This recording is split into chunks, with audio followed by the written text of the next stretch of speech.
The phone call came during a live international match. 77 minutes into Ecuador versus Morocco on March 27th. Piero Hincapié goes down, hamstring. He does not get back up. And somewhere inside the Arsenal medical department, alarms start going off. That same week, Noni Madueke picks up a knock on international duty with England. The initial assessment is alarming. The people closest to him are genuinely worried. And the reason they are worried is not just this injury. It is because Madueke already lost 6 weeks earlier this season to a problem with his other knee. So when the news breaks that he has gone down again, the fear inside the Arsenal camp is immediate and it is real. Eberechi Eze, also out. Martin Odegaard, not played since February 22nd. Uriane Timber, missed the last 2 matches with a groin problem. And then on top of all of that, 6 more Arsenal players withdraw from international duty during the same break. Rice, Saka, Saliba, Zubimendi, Gabriel, Trossard, all of them absent from training photos released by the club, every single one. This is not a quiet week before a cup quarter-final. This is a medical crisis landing at the worst possible moment of the season. Arsenal are 2 or 3 games away from a Wembley FA Cup semi-final. They are leading the Premier League. They just lost the Carabao Cup final to Manchester City days before this break. And now they are walking into St Mary's Stadium on Saturday night, facing a Southampton side on a 14-game unbeaten run, with half of their first-team picture still completely unclear. The tension inside this Arsenal squad right now is real, and every single decision Mikel Arteta makes in the next 24 hours carries enormous weight. This is where we are right now, in the middle of it.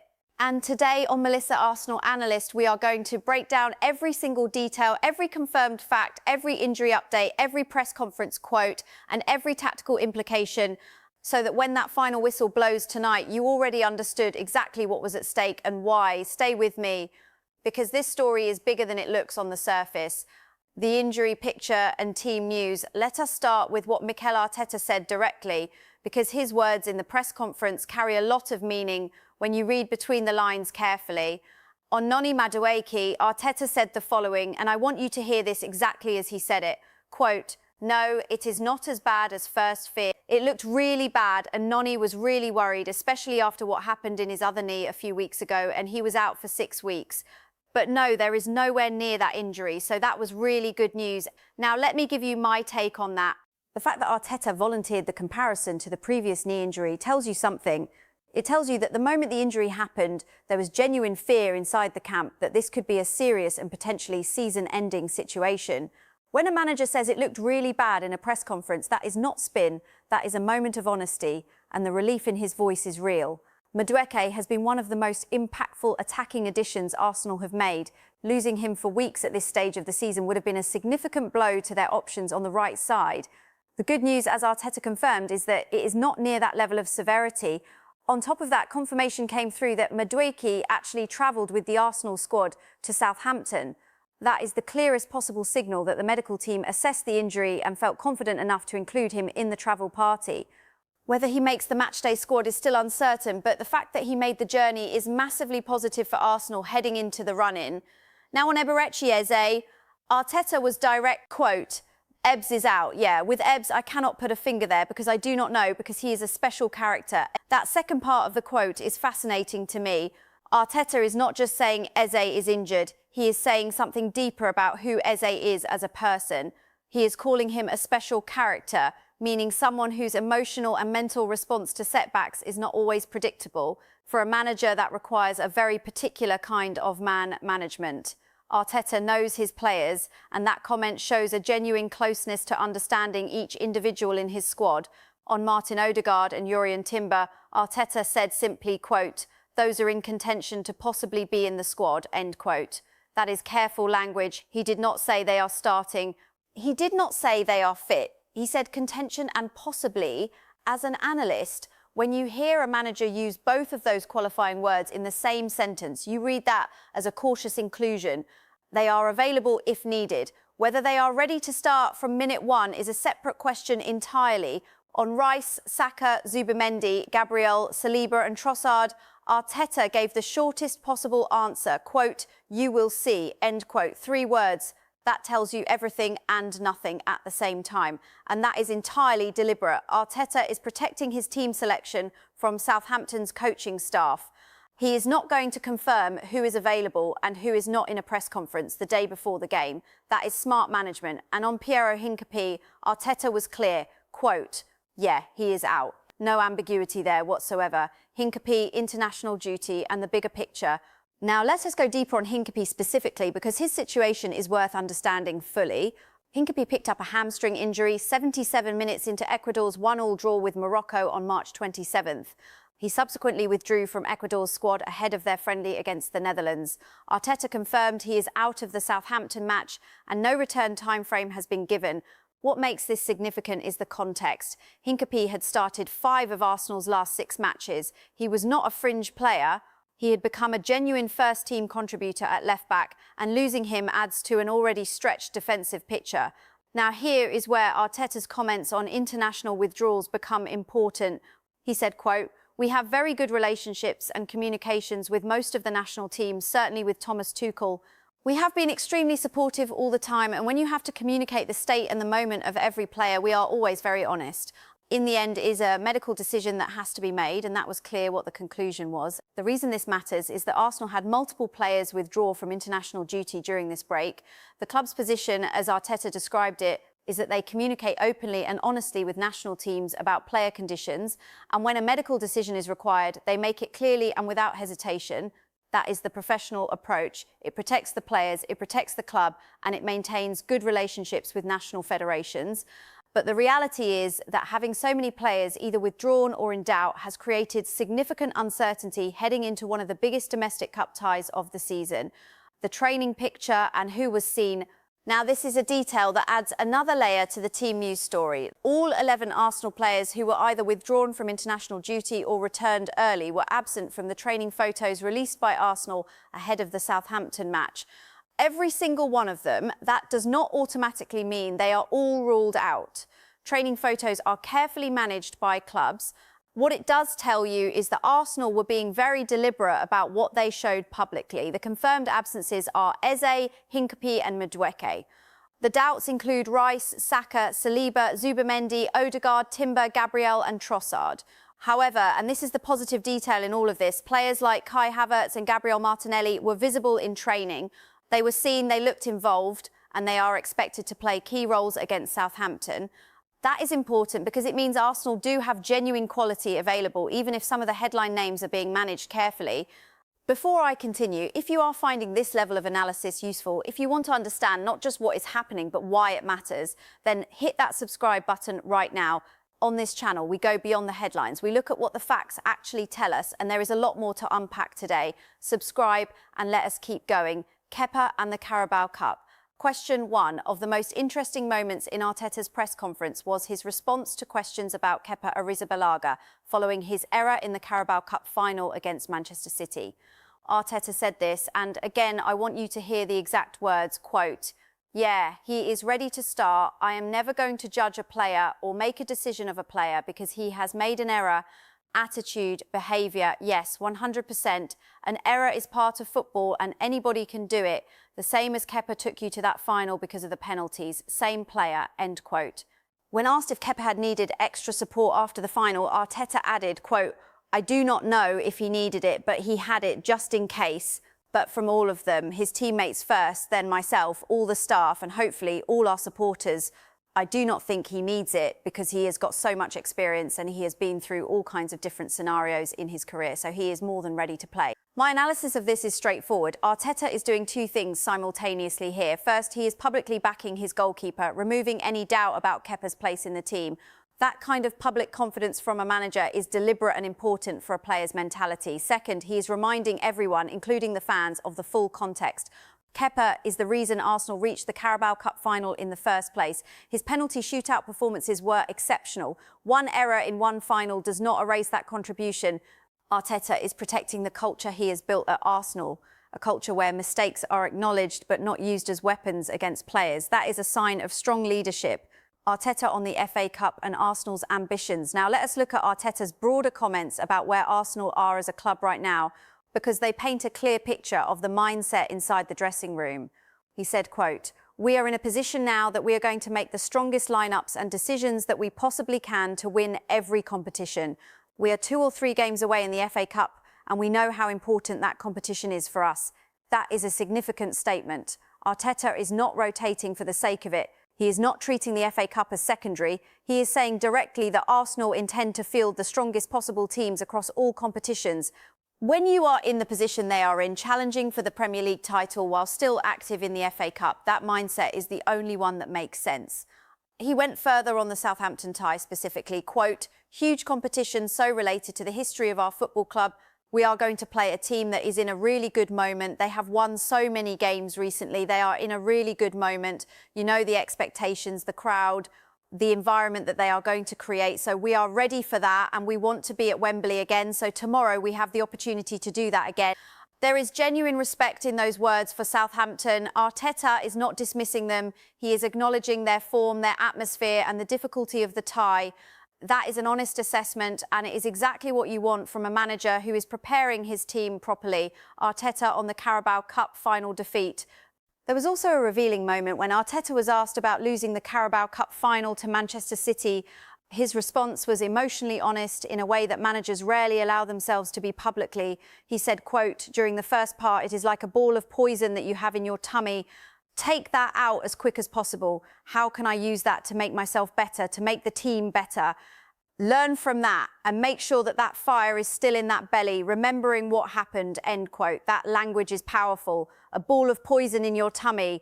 That is not the language of a manager who is over a defeat. That is the language of someone who felt it deeply and is channeling that feeling into fuel.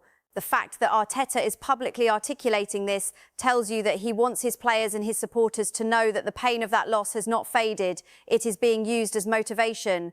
Every game from here is a response to what happened at Wembley in the Carabao Cup. Arteta wins Manager of the Month now, to the recognition that came alongside all of this preparation.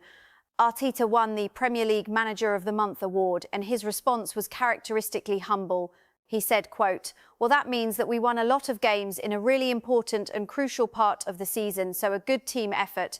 I think that is a reflection of what the team is doing on the level of performances and the amount of games that we are winning. As I said, I think it is just a reflection of that." The wider context here is remarkable. Arteta has now won 8 Premier League Manager of the Month awards. Only 5 managers in the history of the Premier League have won more. Sir Alex Ferguson leads with 27, Arsene Wenger has 15, Pep Guardiola has 12, David Moyes has 11, Jurgen Klopp has 10. And then jointly at 8th, with 8 each, sit Martin O'Neill, Harry Redknapp and Mikel Arteta. That places Arteta in truly elite company in terms of Premier League management recognition, and the timing of this particular award at a critical and crucial part of the season, as he himself described it, makes it even more meaningful. Gyokeres and the mentality factor. Now, this is a story that stood slightly apart from the main injury news, but deserves its own moment of analysis. Victor Gyokeres helped Sweden qualify for the World Cup during the international break. Arteta commented on this, saying, quote, "Yes, and especially the importance of those goals." I can imagine how much it means for him to get his country over the line and the position they were in to be able not to play the World Cup.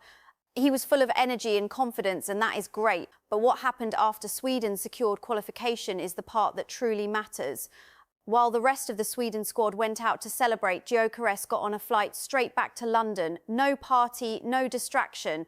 He returned immediately to focus on Arsenal's schedule. The detail here is what separates him. This is a player who just achieved something enormous for his country. Sweden had been at risk of missing the World Cup entirely. He scored crucial goals to prevent that from happening.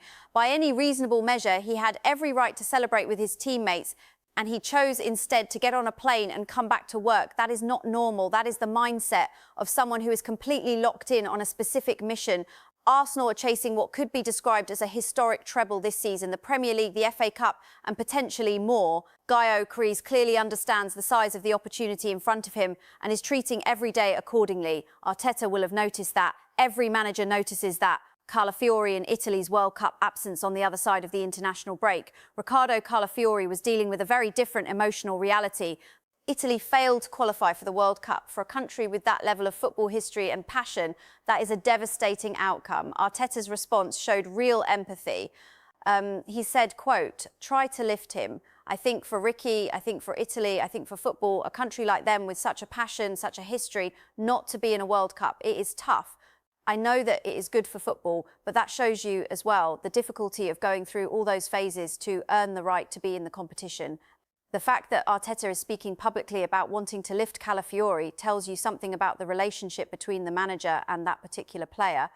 He is not just acknowledging a football result, he is acknowledging the personal weight that Calafiori is carrying.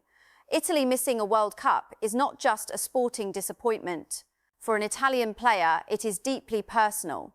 Arteta is signalling to Calafiori and to everyone watching that he understands that and that his job now is to help the player channel that disappointment into performance for Arsenal. Arteta on Saka. One more crucial comment from Arteta before we get to Southampton. His words on Bukayo Saka. He said, quote, "I am certain his best form is coming soon," end quote.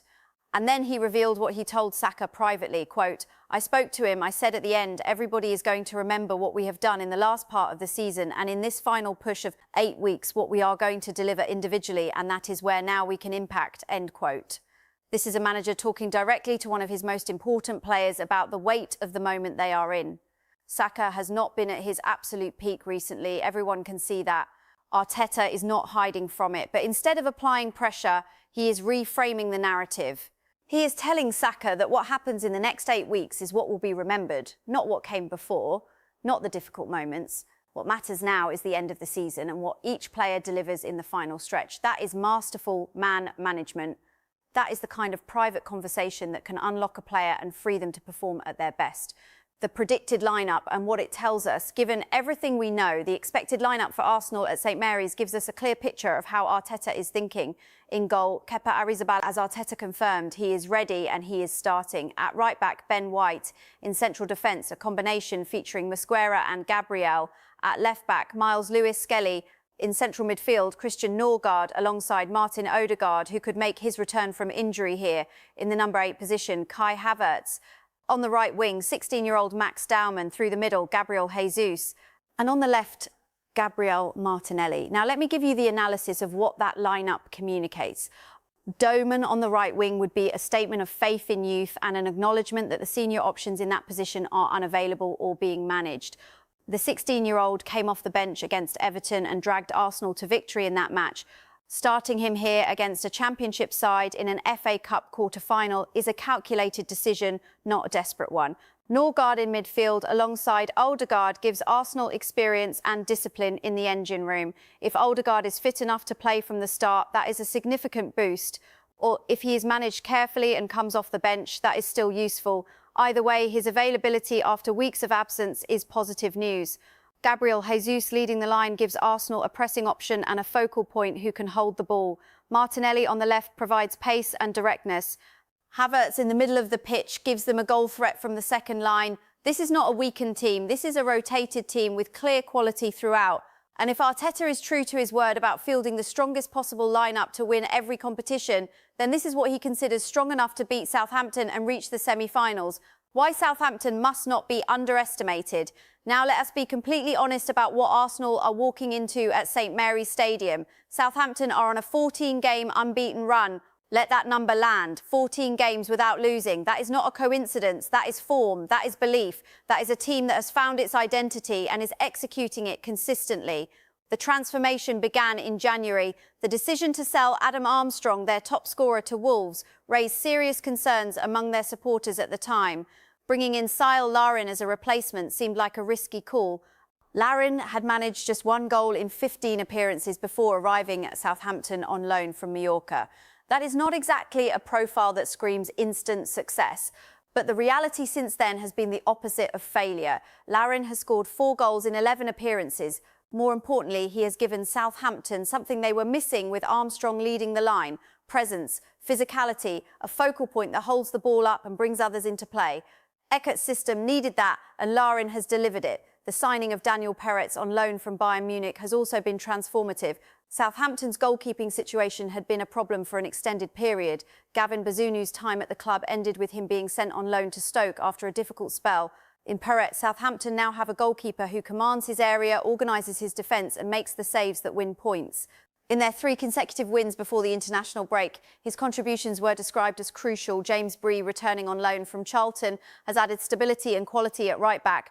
Jack Stevens and Taylor Harwood-Bellis have settled into a reliable centre-back partnership, and in midfield, Flynn Downs, Casper Janda and Shea Charles have all been in consistent form. This is not a team hanging on, this is a team that beat Coventry, the Championship leaders, 2-1 in what has been described as the best performance of the Eckert era. 2 more wins followed before the international break, and now they are hosting the Premier League leaders in the FA Cup quarter-final. Their manager Tonda Eckert said it clearly in his press conference, quote, "They are a great team. Rightfully, every single manager praises what Arsenal does, and I can only continue that. It is a fantastic team with many, many answers to problems." The preparation was fun because it is just many more iterations of what you could do. You see that they do have answers to many possible solutions, but I think we have found a couple of bits that we are able to hurt them.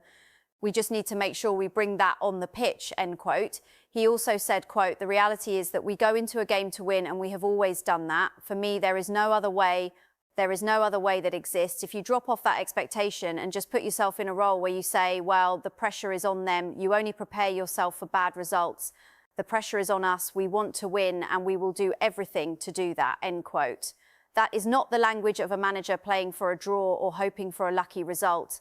That is a manager who genuinely believes his team can beat Arsenal on their own ground. And based on the form behind that belief, it cannot be dismissed. So here is where everything stands as Arsenal prepare for this quarter-final. The injury situation is complicated but not catastrophic. Eze and Hincapie are out. Madueke is travelling but uncertain. Key players are being protected and managed carefully. Odegaard and Timber are in contention. And the players who are confirmed fit and available, including Havertz, Martinelli, Norgard and potentially Odegaard, are more than capable of winning this game. Arteta is managing this moment with calm authority. His press conference comments covered everything: the injury update, the goalkeeper decision, the importance of the competition, the pain of the Carabao Cup final, the belief in Saka's form returning, the empathy for Calafiori and the respect for Gyokeres' mentality. That is a manager who is completely on top of his squad, his message and his preparation. Southampton are genuinely dangerous. Their form demands respect. Eckert believes they have identified ways to hurt Arsenal. And the atmosphere at St Mary's will be intense. This is not a comfortable away day for Arsenal, but Arsenal are still the Premier League leaders. They are still the best team in England right now. And they have a manager who has clearly communicated to his players that this final push of the season is where legacies are written. The FA Cup is 2 or 3 games away. Wembley is within reach. And Arsenal are not going to Southampton to survive. They are going there to advance. That is the full picture. That is the analysis. And I will be back with full coverage of everything that happens next. Thank you for watching Melissa, Arsenal Analyst. If you are not subscribed yet, now is the time. Hit subscribe, turn on notifications, and I will see you in the next video.